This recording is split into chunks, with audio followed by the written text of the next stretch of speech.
What's up, mighty boys and girls, it's your Ranger here and welcome to another episode impression video. Sorry guys for not making a full review this time, but even though I feel way more motivated thanks to all your awesome support, I still don't feel motivated enough to make a full review on this one specific episode, and I will explain in detail why. So without any more hesitation, grab some popcorn, grab some cookies, and let's get straight into the ratings. What can I say about the story? Even though I really enjoyed the last 4 till 5 minutes of this episode, the rest of it is basically recycled content of one specific Diamond and Pearl episode called Promoting Healthy Tank Growth. Let me summarize what happened in this week's Sun and Moon episode. Ash and friends got attacked by a mysterious unknown Pokemon called Muralol, who drains away their energy because Muralol, together with other Pokemon, wanted to revive a tree. The story of the Tank Growth episode: Ash and friends got attacked by a mysterious unknown Pokemon called Tangrowth, who drains the energy of the Pokemon only because Tangrowth, together with other Pokemon, wanted to revive a tree. So they indeed reused plot of this specific Diamond and Pearl episode. Of course,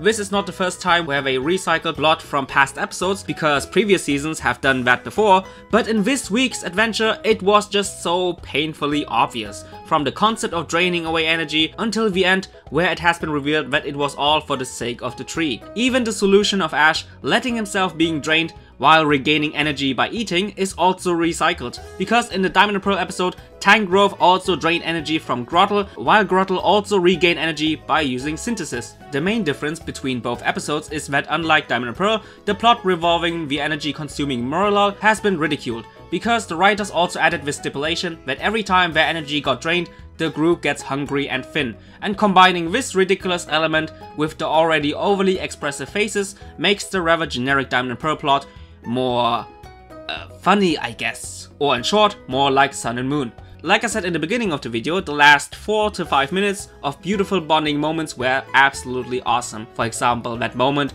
after Muralol drained enough energy from Ash, or that moment where the gang shares some beautiful bonding time together, while witnessing the tree being revived by the Muralols evolving into Shiinotic.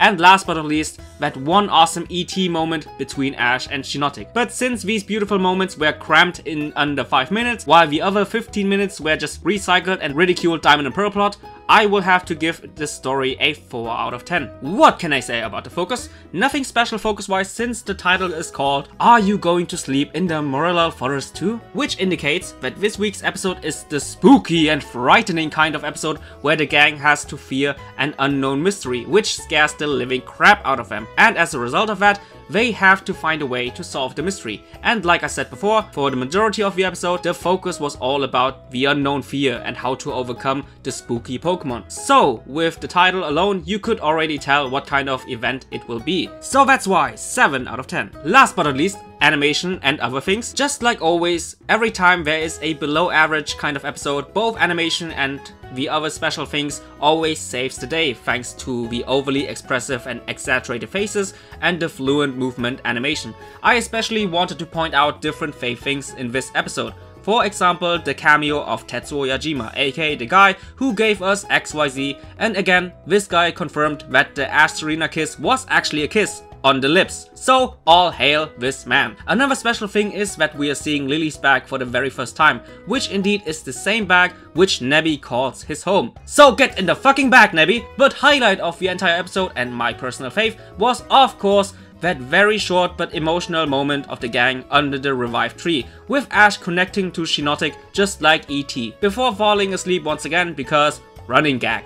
But overall, very solid in the animation department, 9 out of 10. So this episode scores a 6.66 out of 10, with the recommendation to totally watch the last few 4 till 5 minutes of this episode, and the rest of this episode are only noteworthy if you haven't watched Diamond and Pearl before, because they heavily borrowed elements from this Diamond and Pearl episode, and it's just way too obvious. So guys, I really hope you enjoyed this little impression video of mine, and just like always, see you guys in the comment section down below.